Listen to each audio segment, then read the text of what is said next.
हरे कृष्णा, राधे राधे, हर हर महादेव। दोस्तों, आपका स्वागत है आपके अपने चैनल राधा कृष्ण लीला में। आज हम आपको सुनाने जा रहे हैं श्रावण महात्म्य 25वां अध्याय। श्रावण अमावस को किए जाने वाले पिठोरी व्रत का वर्णन।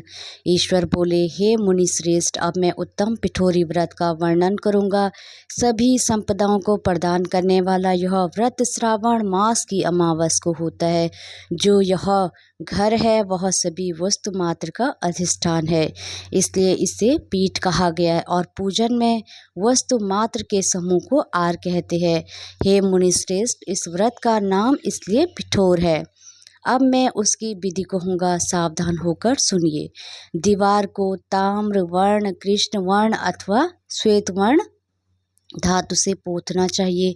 अगर ताम्र वर्ण से पोता गया हो तो पीले रंग से, कृष्ण वर्ण से पोता गया हो तो श्वेत रंग से, और श्वेत वर्ण से पोता गया हो तो कृष्ण वर्ण से चित्र बनाना चाहिए, अथवा श्वेत पीत लाल से काले या हरे वर्ण से चित्र बनाइए। मध्य में पार्वती सहित शिव की मूर्ति अथवा शिवलिंग को बनाकर पिस्ती वर्ण दीवार पर संसार की अनेक चीज़ों का चित्र बनाइए।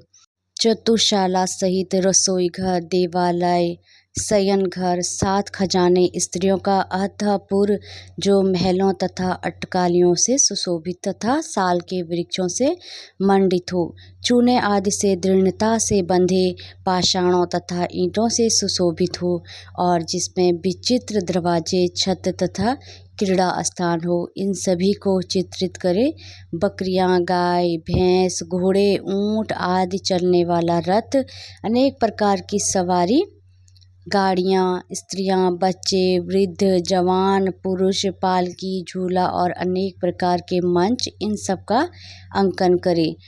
स्वर्ण, चांदी, ताम्र, शीशा, लोहा, मिट्टी तथा पीतल के और अन्य प्रकार के विभिन्न रंगों वाले पात्रों को लिखे।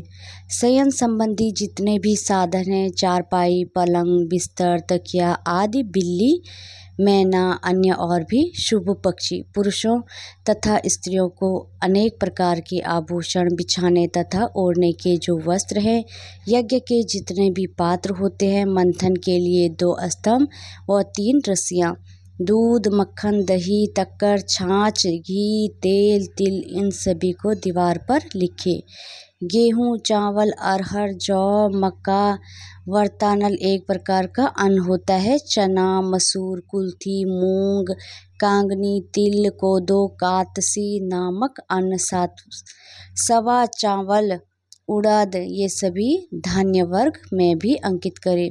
सील, लोड़ा, चूल्हा, झाड़ू, पुरुष व स्त्री के सभी वस्त्र, बांस तथा तृण के बने हुए सूप आदि, ओखली, मूसल, गेहूं आदि पीसने तथा अरहर आदि दलने के लिए 2 यंत्र, चाकी तथा दरेता, पंखा, चव्वर, छत्र, जूता, 2 खड़ाव, दासी दास, नौकर, पौषवर्ग, तृण आदि पशुओं का आहार, धनुष, बाण, शतघनी एक प्रकार का अस्त्र, खड़क, भाला, बर्छी, ढाल, पास, अंकुश, गदा, त्रिशूल, भिंदीपाल, तोमर, मुद्दर, फरसा, पटिस, परिग, चक्रयंत्र आदि, जलयंत्र, दवात, लेखनी, पुस्तक, सभी प्रकार के फल, छुरी, कैंची, अनेक प्रकार के पुष्प, बेलपत्र, तुलसी दल, मसाल, दीपक तथा दीवट आदि अनेक साधन,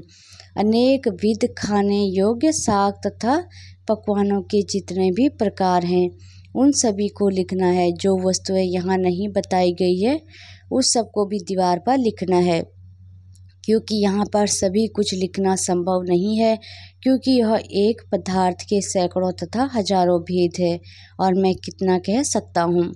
16 उपचारों से इन सभी का पूजन होना चाहिए। पूजन में अनेक प्रकार के गंध, द्रव्य, पुष्प, धूप तथा चंदन अर्पित करें। ब्राह्मणों, बालकों तथा सौभाग्यवती स्त्रियों को भोजन कराए। उसके बाद पार्वती सहित शिव से प्रार्थना करे, मेरा व्रत संपूर्ण हो। हे सामशिव, हे दया सागर, हे गिरीश, हे चंद्रशेखर, इस व्रत से प्रसन्न हो आप हमारे मनोरथ पूर्ण करें। इस प्रकार 5 वर्ष तक व्रत करके बाद में उद्यापन कर देना चाहिए। इसमें घृत तथा बेलपत्रों से शिव मंत्र के द्वारा होम होता है। एक दिन अधिवासन करके सर्वप्रथम ग्रह होम करना चाहिए। आहुति की संख्या 1008 अथवा 108 होनी चाहिए। हे वत्स, उसके बाद आचार्य की पूजा करे और भूयसी दक्षिणा दे। इसके बाद व्यक्ति इष्ट बंधुजन तथा कुटुंब के साथ स्वयं भोजन करे। ऐसा विधान किए जाने पर मनुष्य सभी कामनाओं को प्राप्त कर लेता है। इस लोक में जो जो वस्तुएं उसे परम अभिष्ट होती है, उन सभी को वह पा लेता है। हे वत्स, मैंने आपसे इस उत्तम पिठोरी व्रत का वर्णन कर दिया है। इस व्रत के समान सभी मनोरथ तथा समृद्धियों को प्रदान करने वाला और शिव जी की प्रसन्नता करने वाला न कोई व्रत हुआ है और ना तो होगा।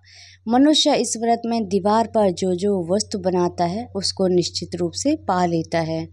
इस प्रकार श्री स्कंद पुराण के अंतर्गत ईश्वर संत कुमार स्वाद में श्रावण मास महात्म्य में अमावस में पिठोरी व्रत कथन नामक 25वां अध्याय पूर्ण हुआ। हरे कृष्णा, राधे राधे, हर हर महादेव। भगवान शंकर आप सबकी सारी मनोकामनाएं पूर्ण करें।